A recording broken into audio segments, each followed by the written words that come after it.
Hello and welcome. This is James Blanchard Cisneros at your service. Today I will be reading the January 25th Daily Inspirational Message. The condensed version is a couple paragraphs long. Then I'll center myself, say a little prayer, and then make a couple comments on the message. And I trust it will assist both of us on our journeys. Here we go. Title: Returning Home to the State of Peace. Paragraph 1.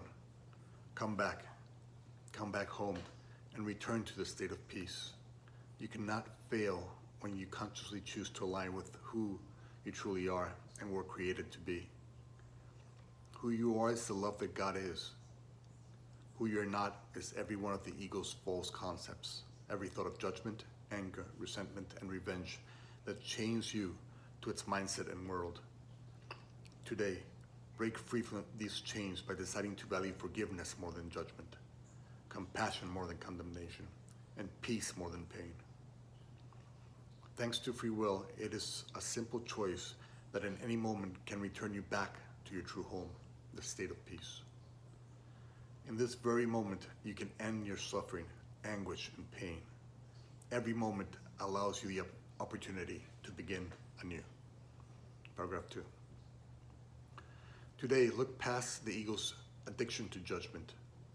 Judgment is an addiction, injecting into people's lives anger, suffering, pain, resentment, and regret. Today, if the ego demands you judge, stop for a moment and recall where the ego's so-called advice has taken you before, nowhere near the state of peace. Then, remind yourself that your true goal is peace and take steps in its direction. Free will, trust, forgiveness are all steps on a sacred path to the state of peace. Use your free will to decline the ego's demands for judgment. Trust that the divine, being perfection, has a perfect path for each of us to travel. Understanding this, forgive yourself and others, and in doing so, return back to being one with and reflecting a state of peace.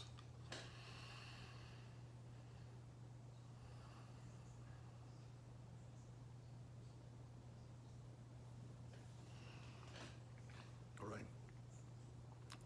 Returning home to the state of peace. Let's divide this into 3 sections.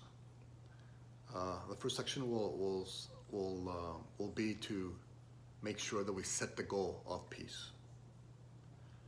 The second section is we'll start to decipher what thoughts and emotions align us with peace and what thoughts and emotions drive us away from the state of peace. And in the third section, we'll just remember that no matter how complicated the road to peace seems, in reality, is simply always a choice, just a choice away. All right. The first step. What we want to do is set our goal before the interaction. And so let's say that peace is our goal today.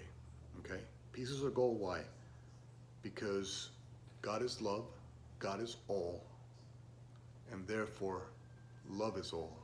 And therefore our truth is love.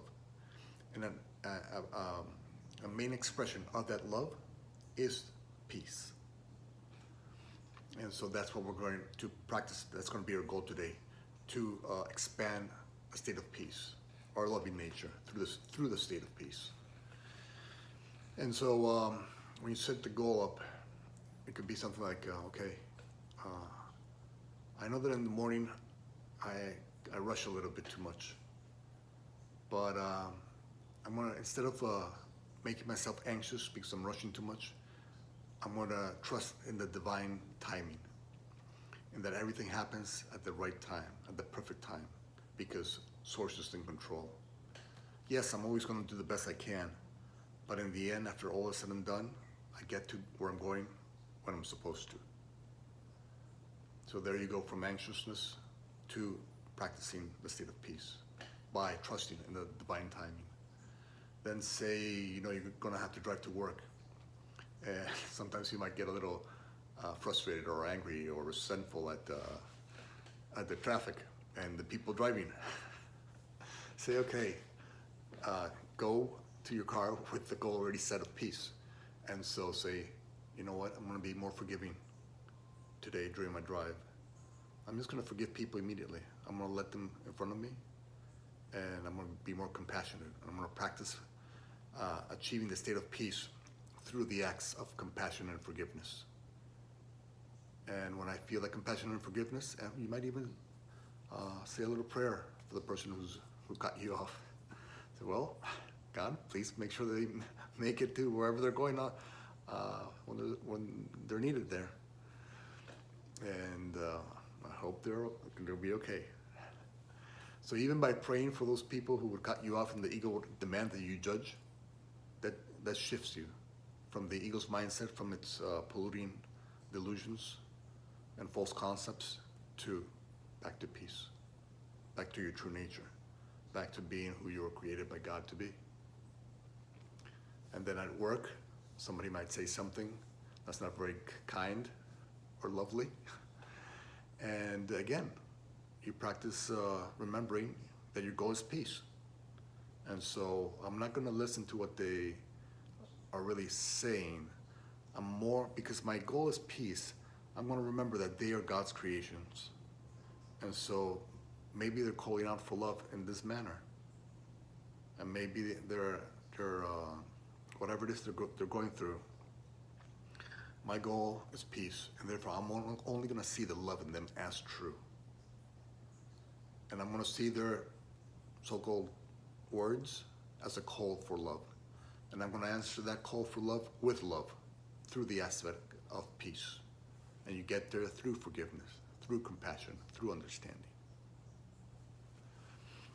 And then on the way back home, again, at night, you might get a little anxious, a little fearful because of the dark and the speed of the traffic maybe, who knows.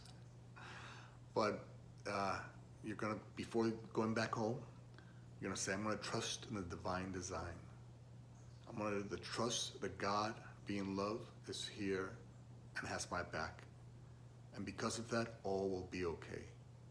God is with me on my ride home tonight. And so when you practice that, whenever the thought of self-judgment comes, or anxiousness or fear comes into your mind, you stop it and you remember, God's goal for me today is peace. And so now I know that I have God traveling hand in hand with me. He's in my passenger seat.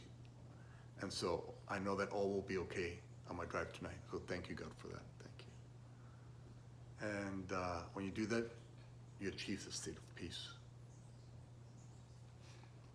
And the third section is just remembering that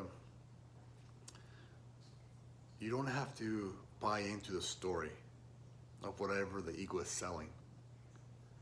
Because the ego would say, well, okay, this person said this, and therefore it's going to take me this long to forgive them. Or this person did this, and it's going to take me this long to forgive them. It's all a story, all right? It's all the same thing. It's all not true. Only the love in them is true. And so if you focus on only the love in them is true, you can achieve the state of peace in that moment. You don't have to wait for some story to unwind itself. You can say, no, my goal today is peace. I can have peace instead of this. And in that moment, you shift. You consciously shift from the delusion to the truth. And the truth is that you're here today to focus on the state of peace so that you can be the light of the world that God created you to be. And I don't have to spend... And they could be hammering away and I can still have peace. Thank you, God. And gratitude. Gratitude always takes you back to the state of peace. So with that, I'll finish today's message. Thank you very much for your time. I love you very much. And if you could be so kind as to like, comment, or share the message, it would help with the listening process, and it might help somebody find peace someday who can use this to achieve the state of peace. Again, thank you for your time. If you made it this far, I love you very much. And God willing, we'll see each other tomorrow. Peace.